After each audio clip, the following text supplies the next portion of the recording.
warahmatullahi wabarakatuh. Saya Alifatun Istiqomah Lailani dari Universitas Islam Kyai Haji Ahmad Siddiq Jember, Fakultas Ekonomi dan Bisnis Islam, jurusan Perbankan Syariah. Di sini akan menjelaskan tentang pengertian biaya dan jenis-jenis biaya produksi. Pengertian biaya produksi, harga pokok yang dikeluarkan untuk memproduksi per unit produk. Biaya produksi juga diartikan sebagai biaya yang mencakup semua hal yang dikeluarkan dari awal sampai akhir barang siap dijual ke konsumen. Komponen biaya menyangkut semua hal yang memiliki nilai seperti biaya produksi, biaya perawatan, dan sebagainya. Selanjutnya yaitu jenis-jenis biaya produksi. Ada 5. Pertama, biaya tetap atau fixed cost. 2. Biaya variabel atau variable cost. 3. Biaya total atau total cost. 4. Biaya rata-rata atau average cost. Dan yang kelima adalah biaya marginal atau marginal cost. Biaya tetap atau fixed cost ialah biaya yang besar pengeluarannya dan tidak mengalami perubahan walau kapasitas produksi mengalami peningkatan atau penurunan. Pengeluarannya tidak terjadi tiap hari, melainkan sebulan, setahun, atau beberapa tahun sekali. Contohnya yaitu gaji bulanan karyawan dan biaya sewa. Kedua, biaya variabel atau variable cost ialah biaya yang besar pengeluarannya yang dipengaruhi oleh besarnya output produksi. Bila produksi barang semakin banyak, maka biaya variabel yang ditanggung juga semakin besar. Biaya variabel hanya akan dipakai saat proses produksi berlangsung, sehingga menjadi dasar pengeluarannya per unit yang dilaporkan.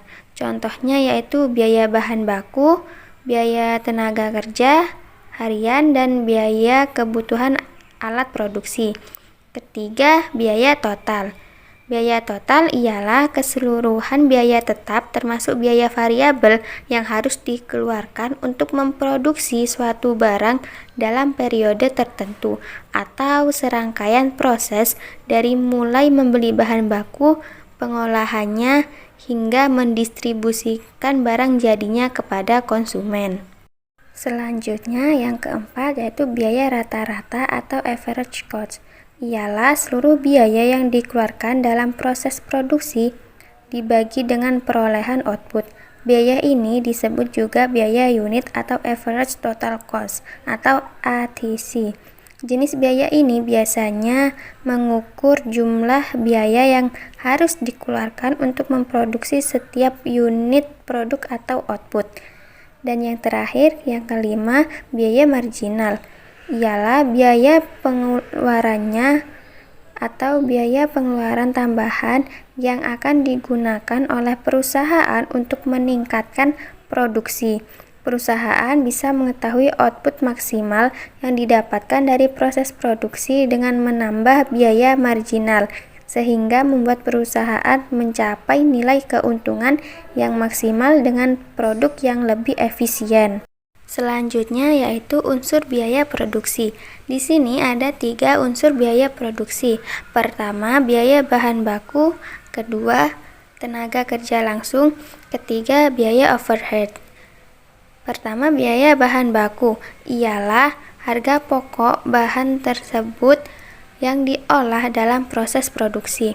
Menghitung biaya bahan baku berarti total atau keseluruhan biaya yang dikeluarkan untuk memperoleh bahan baku tersebut. Kedua, tenaga kerja langsung. Biaya tenaga kerja langsung adalah semua balas jasa yang diberikan oleh perusahaan kepada semua karyawan.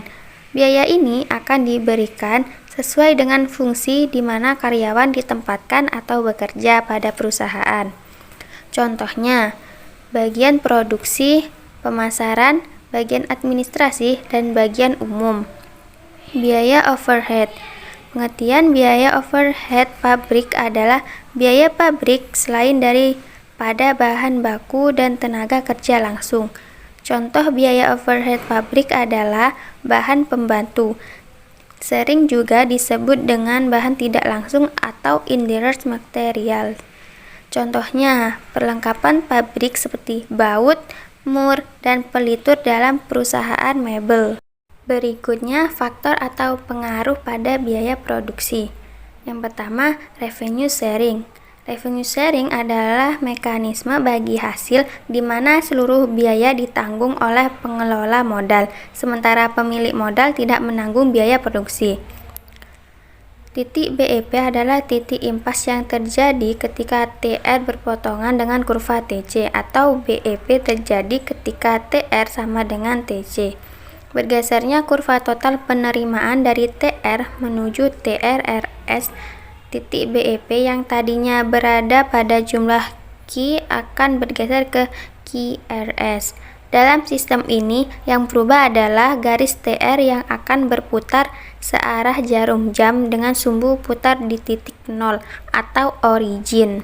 Berikut kurva pada sistem sharing.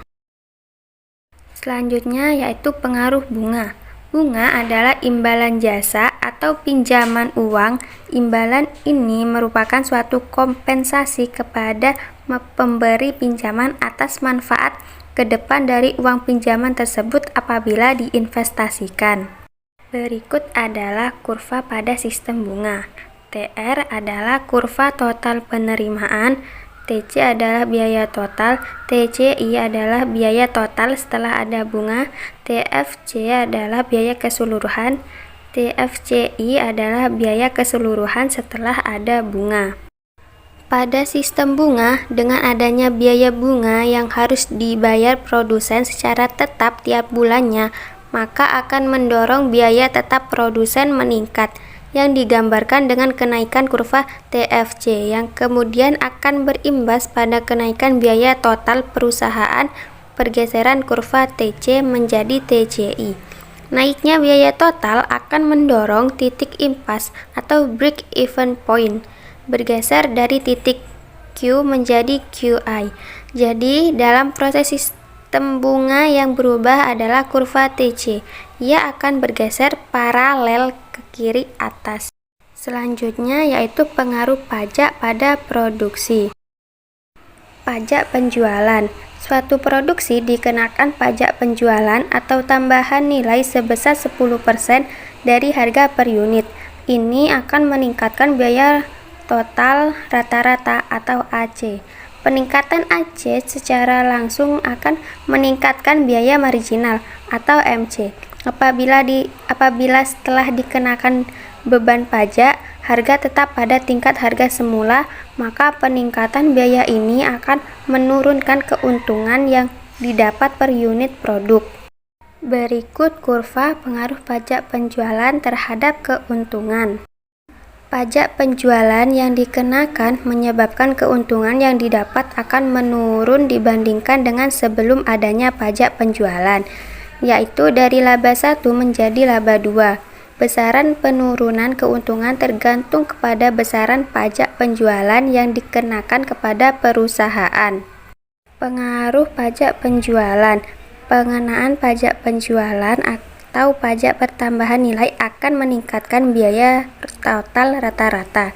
Hal ini akan berdampak pada laba. Dengan demikian, pengenaan pajak penjualan memberikan pengaruh terhadap turunnya total keuntungan dari laba 1 menjadi laba 2, turunnya tingkat keuntungan maksimal, dan mengecilnya rentang skala produksi.